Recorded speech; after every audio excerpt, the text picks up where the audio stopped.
ని కొలిసినట్లుగానే భద్రకాళి మాత అమ్మవారిని వివిధ రూపాల్లో కొలిసినట్లు చారిత్రక ఆధారాల ద్వారా తెలిసి వస్తుంది.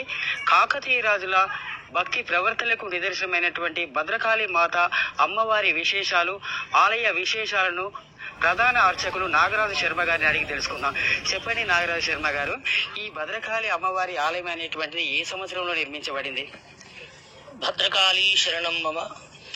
భద్రం శుద్ధాత్మ విజ్ఞానం భద్రలోకాను రూపం మంగళ కలయతి జనయతి భద్రకాళి. అసలు భద్రకాళి అవతారం గురించి మనం తెలుసుకునే ముందు భద్రకాళి ఎవరు? భద్రం శుద్ధాత్మ విజ్ఞానం, శుద్ధమైనటువంటి ఒక జ్ఞానాన్ని, శుద్ధాత్మ విజ్ఞానం భద్రలోకానురూపం, మంగళములను, శ్రేయ సంపదలను, సమస్తాన్ని అందించేటువంటి ఒక చక్కని తల్లి శ్రీ భద్రకాళి అమ్మవారుగా మనకు వేదవచనము. అలాగే ఈ భద్రకాళి ఆలయము ఓరుగల్లు మహానగరములో, అటు హనుమకొండ ఇటు వరంగల్ మధ్యలో హనుమత్గిరి ఎదురుగా హనుమంతుడి యొక్క పెద్ద కొండ ఉంటుంది. దానికి అభిముఖముగా అమ్మవారు మన స్వయంభూగా కనిపిస్తుంది.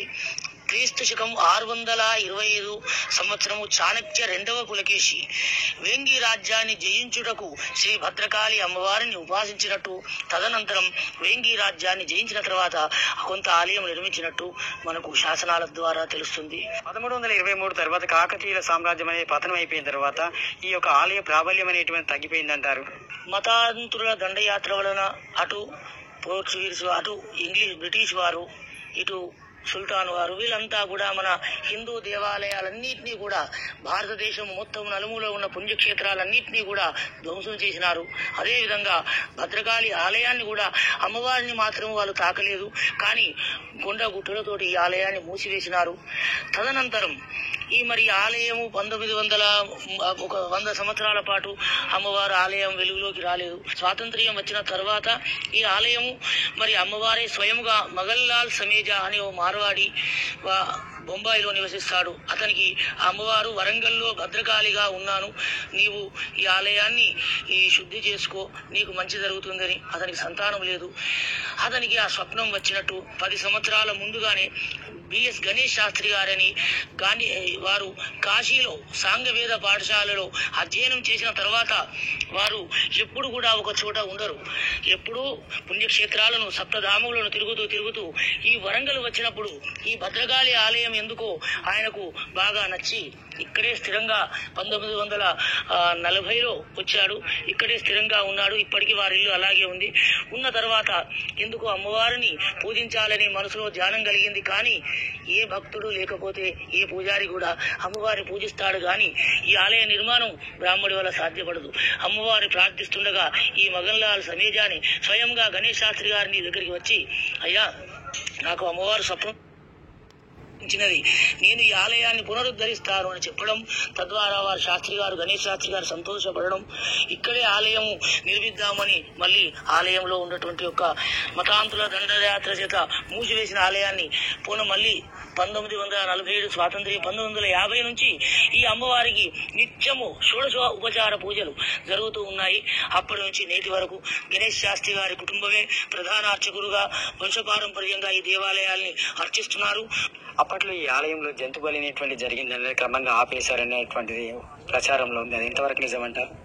ఈ ఆలయములో మనకు శాస్త్రానుసారముగా 2 విధాల పూజలు మనకు వేదము తెలుపబడింది. వామాచారము, దక్షిణాచారం అంటారు. వామాచారం అంటే జంతు బలులు ఇవ్వడము. అయితే 1950 నుంచి మాత్రము ఈ జంతు బలులు జరగలేదు. భద్రకాళికి మాత్రము దక్షిణాచార సాంప్రదాయం అంటే శాక్తీయము. శాక్తీయం అంటే ఇప్పుడు మనం ఈ బొట్టు పెడుతున్నాము, ఇది శాక్తీయ తిలకము. అంటే శక్తిని శాక్తేయ తిలకముగా దిద్దుతారు.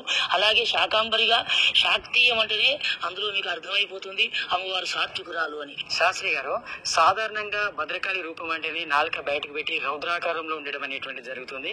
ఇప్పుడు ఈ ఆలయంలో చూసినట్లయితే అమ్మవారు శాంతమూర్తిగా అవతారం వేయడానికి కారణం ఏంటంటారు? పూర్వమే నాలిక కనుక బయటగా ఉండి అక్షర బీజాలు పెట్టి మార్చినామని వినికిడే మాత్రమే, కానీ మా తాతలు కూడా ఇది సత్యమని ఎక్కడ లేదు. ఆలయం పక్కన ఒక గుహ ఉండేదని, అందులో యోగులు తపస్సు చేసేవారు అనేటువంటిది ప్రచారంలో ఉండేటువంటిది. ఆ గుహ అనేటువంటిది ఇప్పుడు ఉందా, లేకపోతే? ఆలయ అభివృద్ధిలో గుహ ఉన్నది, యథార్థమే, పక్కనే ఉండేది. కానీ అది ఇప్పుడు గుహ భూమిలోకి వెళ్ళిపోయింది. అమ్మవారి విగ్రహం పొడవు ఎంత ఉంటుంది, వెడల్పు ఎంత ఉంటుంది? ఈ యొక్క ఎత్తు వెడల్పు అనేది ఉండదు. అమ్మవారు మాత్రం 9 అడుగుల వెడల్పు, 9 అడుగుల ఎత్తుగా ఉంది. అమ్మవారి ఆలయంలో ఎలాంటి అర్చనలు జరుగుతుంటాయి? రాత్రి వేళల్లో జరిగేటువంటి అర్చనకి ఏదో విశేషమైనటువంటి ప్రత్యేకత ఉందని చెప్పుకుంటారు, అదేంటి? భద్రకాళి అమ్మవారికి నిత్యము నవావరణ శ్రీచక్రార్చన ఉంటుంది. ఉదయము సాయంత్రము నిశి పూజ అంటారు. ప్రదోష కాలము మనల్ని రంజింపజేస్తుంది. ఎందుకంటే అమ్మవారు రాత్రి సంచారం ఎక్కువ ఉంటుంది. పరమశివుడు గోధూళి వేళ, అమ్మవారు మొత్తం నిశాచర రాత్రి మొత్తం కూడా సంచరిస్తుందని రాత్రి పూజ ఇక్కడ చాలా వైభవంగా చేస్తాము.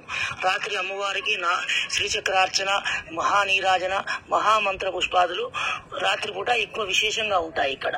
శాస్త్రి గారు, భద్రకాళి అమ్మవారి ఆలయంతో పాటు ఈ ఆలయం ఆవరణలో ఏమన్నా ఉపాలయాలు, వాటి ప్రత్యేకతలు ఏమన్నా ఉంటే చెప్పండి. మొట్టమొదట మీకు క్షేత్రపాలక భైరవి దర్శనం అవుతుంది.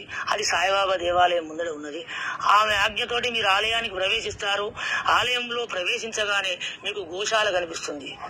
ఎందుకంటే మనం చేసిన పాపకర్మలు ఎన్నో ఉంటాయి. ఏదో తింటాము, ఏదో తాగుతాము, ఏదో విధంగా వస్తాం. కాబట్టి గో ప్రదక్షిణం, గో పూజ చేసుకుని ఆ గో ప్రదక్షిణము, గోశాలకు పోయిన వారికి సమస్త దోషాలు పాపాలు హరించుకుపోతాయి. ఇప్పుడు శుద్ధమైనటువంటి ఒక అమ్మవారిని దర్శించడానికి వచ్చే భక్తుడు మొట్టమొదటి వల్లభ విఘ్నేశ్వరుని దర్శిస్తారు. వల్లభ విఘ్నేశ్వరుని తర్వాత ఆలయంలోకి ప్రవేశించగానే మీకు ఎడమ వైపుగా ఆంజనేయ స్వామి ఉంటాడు.